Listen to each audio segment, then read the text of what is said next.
Dr. Alex, what is a shin splint? What do you tell your patients and how do you treat it?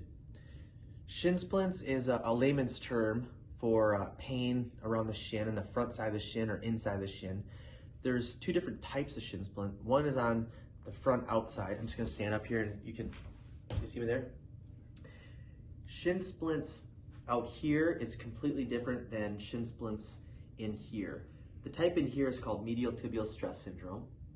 And that one is most common with high school athletes and adult runners too, but I see it a lot in high school athletes that go right from no running at all to the track and then putting on their spikes too early. That's medial tibial stress syndrome or shin splints. We do see it in distance runners as well, like I said. The other type of shin splint is anterior shin splints, which is an old school term, but we call this more of an exertional compartment syndrome. So there's different recommendations for each one. The main recommendation for the anterior shin splint is to look at your running technique and running form. There's some really good research that shows by changing your foot strike pattern from a heel strike to a forefoot or a midfoot strike is one of the best things that you can do for this to unload those structures. We like some very specific soft tissue techniques on that area, and then we also, from a treatment standpoint, we look at the foot and ankle mechanics and the hip mechanics.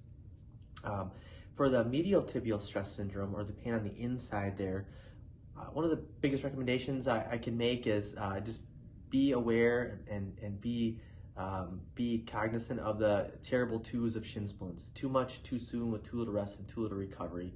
This one, really, an ounce of prevention is worth a pound of cure. If you can prevent it, that's the best way.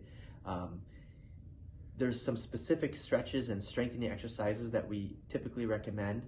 I want to make sure my young athletes are not taking ibuprofen. We're really worried about this moving into a stress fracture, so we want to make sure that we're not doing anything to inhibit bony healing, and we want to make sure that we're doing everything we can to make that area heal. So we may do laser therapy around that area. We'll also use some soft tissue techniques in and around the calf muscles.